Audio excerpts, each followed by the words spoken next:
دیکھیے ہماری بندگی جزوی ہے، نمازیں ہم پڑھ رہے ہیں، روزے ہم رکھ رہے ہیں، مسجدیں عالی شان بنائی ہیں، مدرسے بھی بہت بڑے بڑے بن گئے ہیں، واقعتاً اس میں کوئی شک نہیں، لیکن سوال یہ ہے کہ اوپر جو چھت ہے وہ تو کافرانہ ہے، قانون تو اللہ کا نہیں ہے، کتاب و سنت کے احکام تو نافذ نہیں ہے۔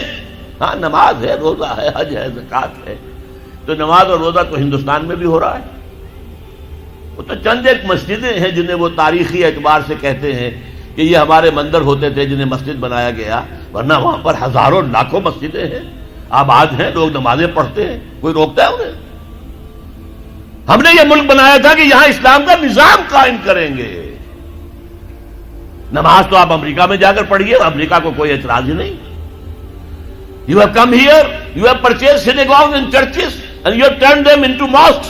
ہم نے کوئی اعتراض نہیں کیا، تم نے چرچ خریدے، تم نے سینیگوگز خرید لیے جو یہودیوں کی عبادت گاہیں ہوتی ہیں اور انہیں مسجد بنا لیا، ہم نے کوئی اعتراض نہیں کیا، we never objected۔ لیکن تم کہو کہ اسلام کا نظام ہم قائم کریں گے، نہیں کرنے دیں گے تمہیں کبھی بھی۔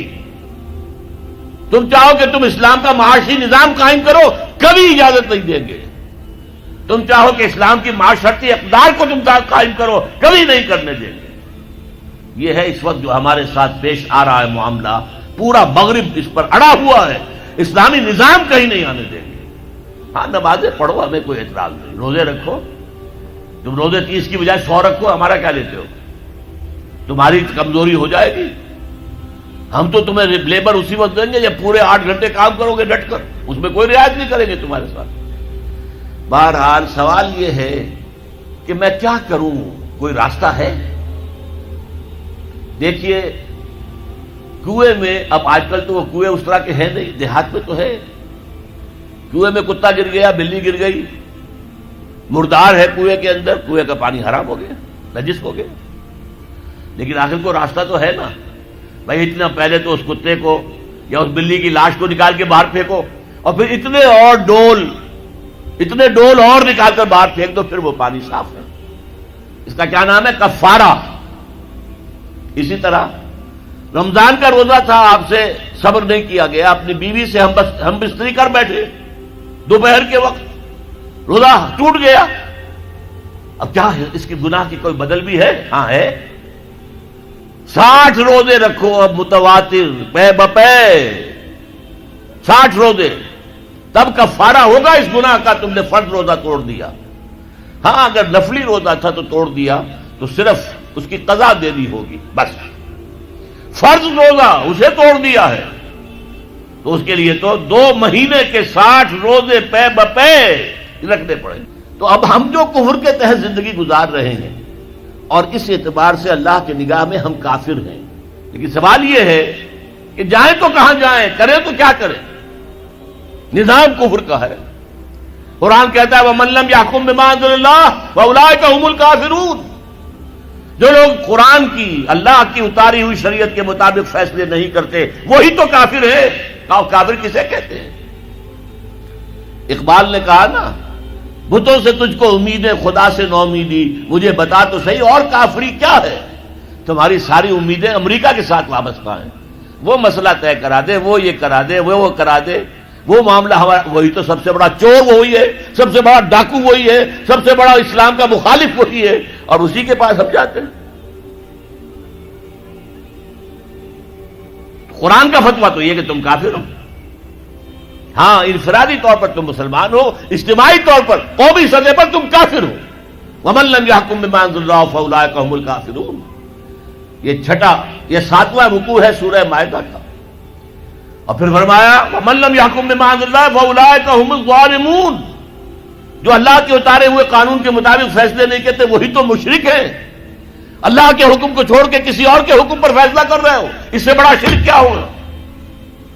اور تیسری مرتبہ فرمایا وَمَن لَّمْ يَحْكُم بِمَا أَنزَلَ اللَّهُ فَأُولَٰئِكَ هُمُ الْفَاسِقُونَ۔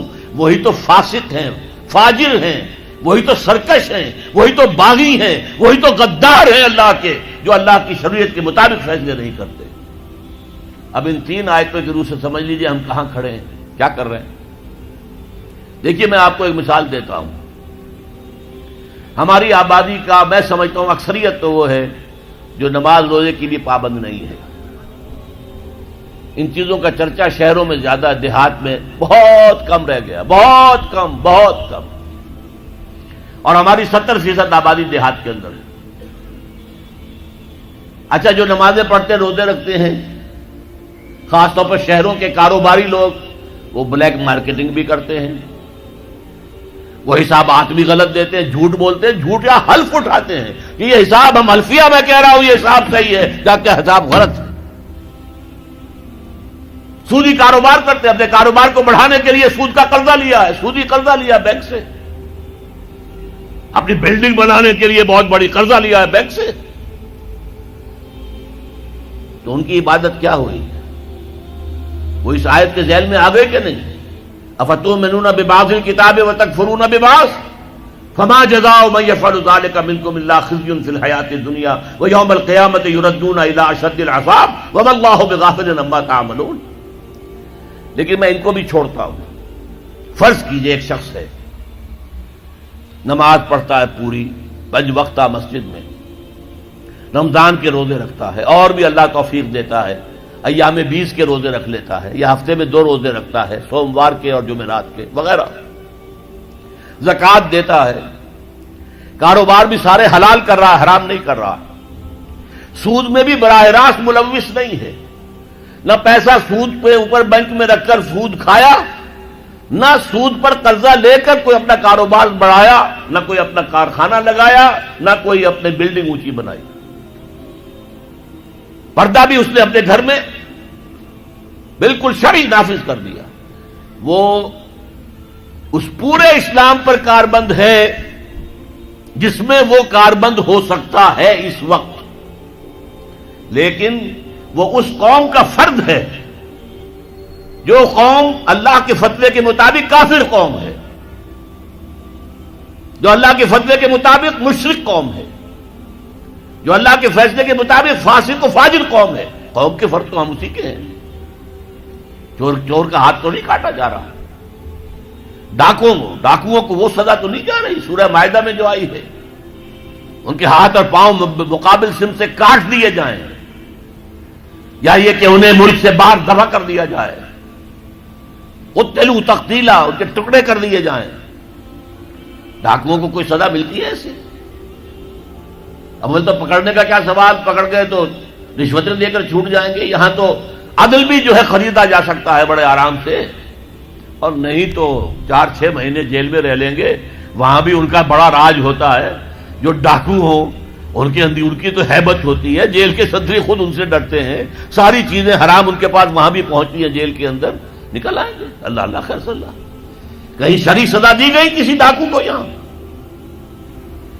ابھی تو یہ بڑی بحثیں چل رہی ہیں، حدود کا قوانین جو بنائے گئے تھے وہ بڑی جلدی میں بنائے گئے تھے، کچھ خلا اس میں رہ گئے ہیں، لیکن اصل میں جو لوگ شور مچا رہے ہیں وہ ہیں جو کہتے ہیں کہ یہ اسلامی سزائیں وحشیانہ ہیں۔ بے نظیر بھٹو کا کہنا ہے یہ وحشیانہ سزائیں ہیں، اللہ کی دی ہوئی سزائیں وحشیانہ ہیں، معاذ اللہ ثم معاذ اللہ ثم معاذ اللہ، کلمہ کفر ہے۔